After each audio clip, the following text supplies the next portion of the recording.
Figure désormais incontournable de l'émission Affaires conclues, Diane Châtelet a accepté de répondre aux questions de Pure People.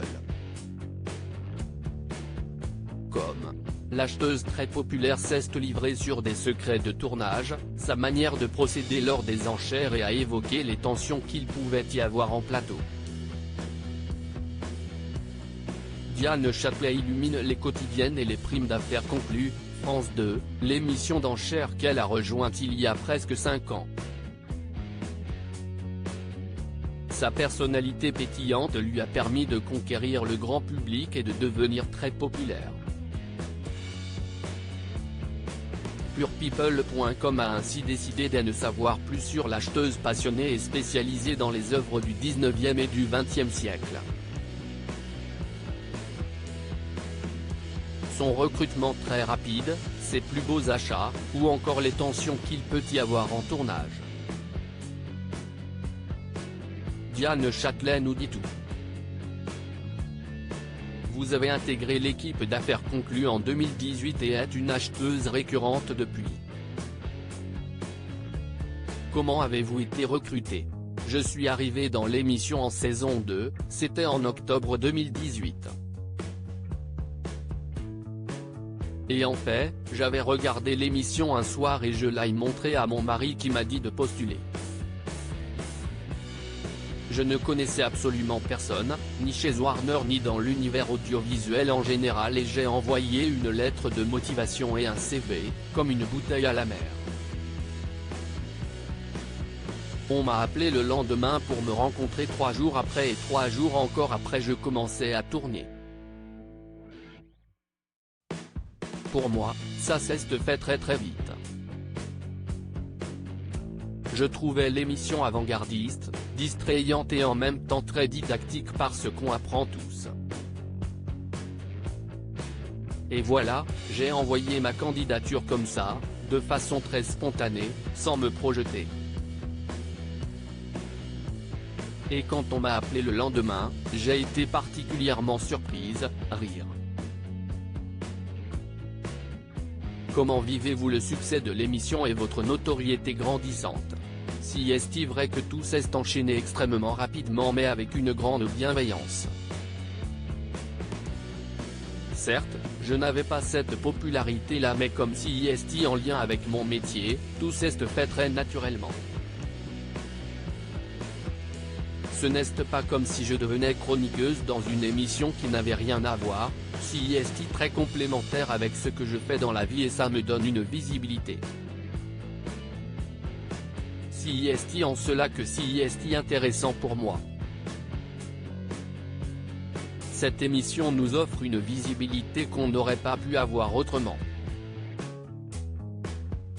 Cela a-t-il changé votre quotidien? Oui. Les téléspectateurs qui nous voient au quotidien et que je rencontre plus tard en allant chez eux pour leurs objets d'art, ont déjà confiance en nous. Ils nous font rentrer quand même dans leur intimité, normalement il faut que cette confiance naisse, et grâce à l'émission elle est déjà acquise.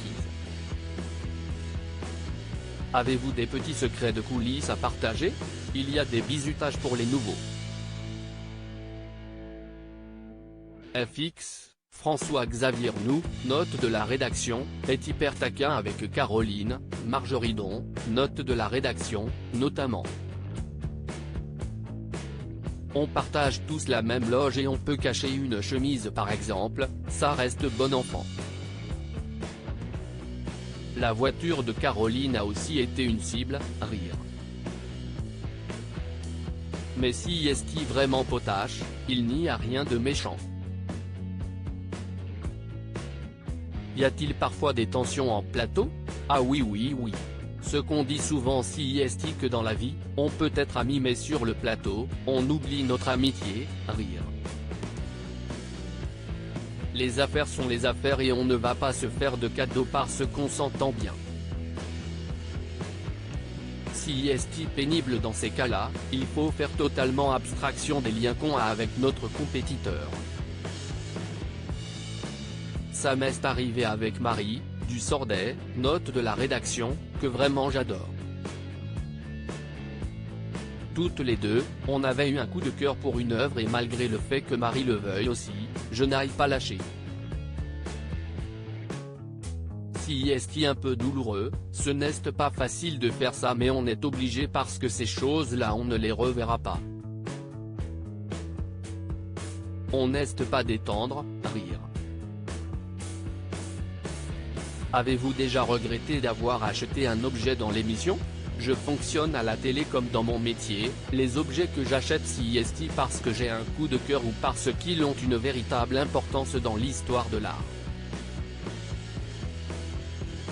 Ce sont plutôt des choses rares mais je ne parle pas d'argent, je n'ai pas de considération financière.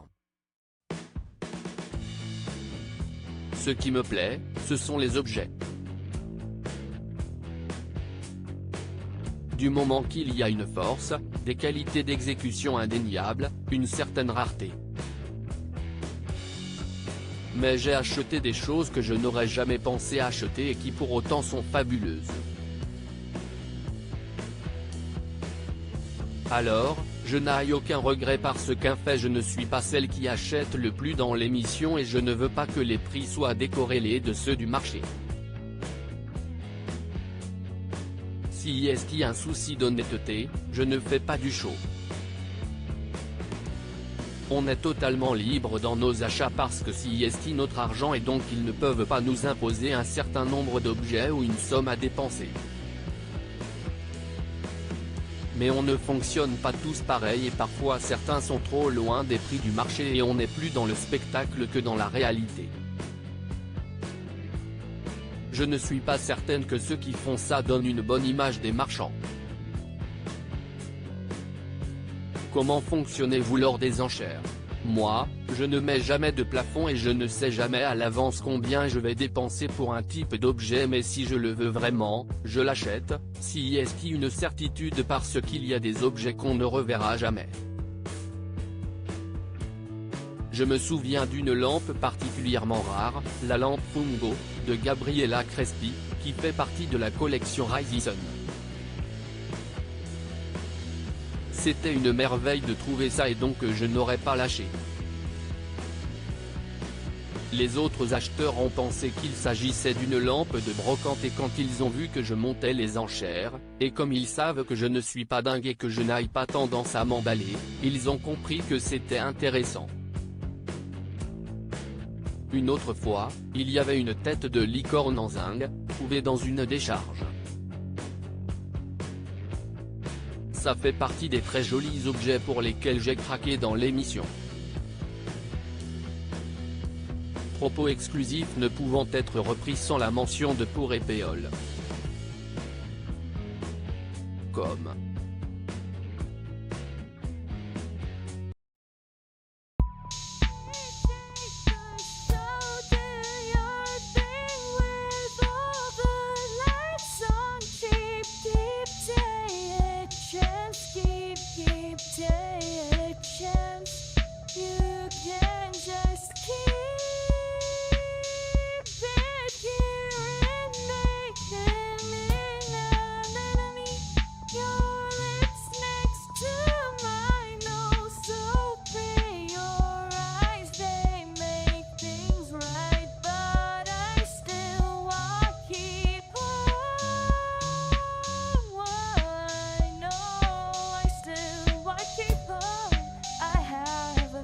keep it up, I have a